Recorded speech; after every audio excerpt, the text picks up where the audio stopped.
Арнама қош келдіңіздер. Баршаңызға жалынды сәлем. Және де бүгін әдеттегідей осы видеоны көрмесеңіз, өкінетініңізді айтқым келеді. Себебі бұл сіздерге тегін беріліп тұрған, негізі 200 мың теңгеге сатылатын авторлық курс. Ал бұл сізде үнемі тегін доступта тұру үшін тек қана арнамызға тіркеліп лайк басып өтіңіз. Бірақ та кейін тіркелсеңіз де доступта болмай қалуы мүмкін, сондықтан да дәл қазір үлгеріп қалыңыз. Осы сұралатын нәрселерді жасасаңыз ғана біз өте қатты қуанар едік. Ал бүгінгі біздің сабағымыз modal verbs, яғни модальді етістіктер деген тақырыпқа арналады. Модальді етістіктер дегеніміз не? Ол етістіктердің өте ерекше тобы.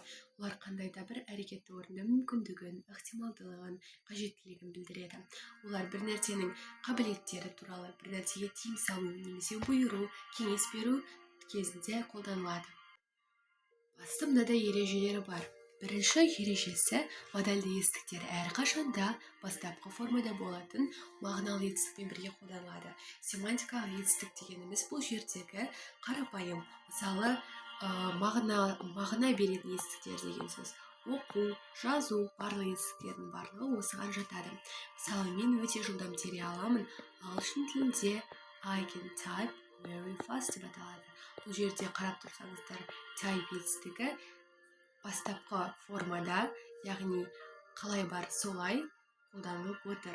Ал екінші ережесі, модальді етістіктер барлық тұлғаларда және сандарда бір формада болады. Яғни he, she, it деген кезде he немесе she, you болса да, ол қандай болса да, мысалы оған should жалғанса, барлығына бірдей жалғана береді. Яғни ол should болып ешқандай да өзгермейді деген сөз. Тек қана бұл have to қоспағанда have to етістігінде модальді оған has to болып қосылады. Мынаған ғана have to болады. Ал модальді етістіктер әрқашан осы шақта, тіпті келесі контекстінде де болады. Ал төртіншісі, ол have to-дан басқа ешқандай модальді етістік, ешқандай да басқа көмекші етістіктер қолданылмайды. Болмысы және сұрау сөйлемдер. Мысалға мынадай мысалдар келтірсем. We ought to respect our parents. Мы должны уважать своих родителей. I have to wear a uniform at work. Мен жұмыста униформа киюім керек. They should study harder if they want to pass exams. Егер де олар түскісі келсе, онда жақсы оқу керек. Осындай керек, жасау керек, осы маңызды, осы дұрыс деген кезде біз модальді етістіктер қолданамыз. Алдымен сіздерге модальді етістіктердің түрлерін таныстырып өтейін. Бізде осындай модальді етістіктер бар. Бұның барлығы да модальді етістіктер. Және де бізде сонымен қатар be able to дегенде модальді етістік бар. Бұл жерге қосылмаған, сондықтан да жазып отырмын. Қазір осының бәрін қарастырайық. Бірінші ought to модальді етістігіне келетін болсақ, бұл модальді етістік өте сирек қолданылады. Барлығын жазып алыңыздар.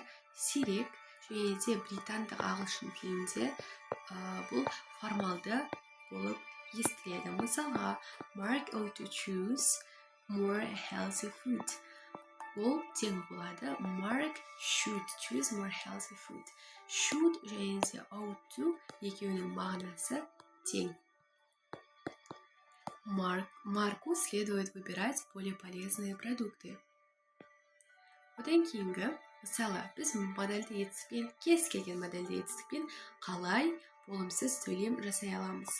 Бізге ол үшін субъект керек. Субъект кез келген есімдік, мысалға, алма, аяру, кез келген етістік. Және де оған мысалға can деген модальді етістікті қостық, және де ешқандай бөлшек қосқан жоқпыз, және де бастауыш формасындағы семантикалық етістік, яғни инфинитив. Одан кейін бізде can't мен осындай мысалдар бар. She can't come tomorrow because she is having a meeting.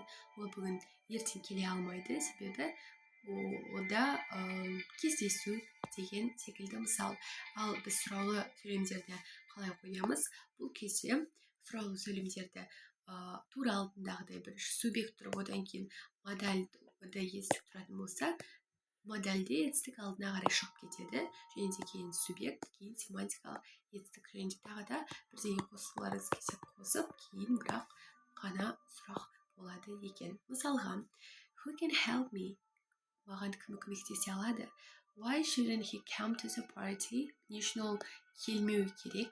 Must I finish this report now? Мен бұны қазір бітіруім керек пе? Деген мысалдар. Байқап тұрсаңыздар, барлық модальді етістіктер өзінің есімдігінің алдына шығып кеткен. Одан кейінгі бізде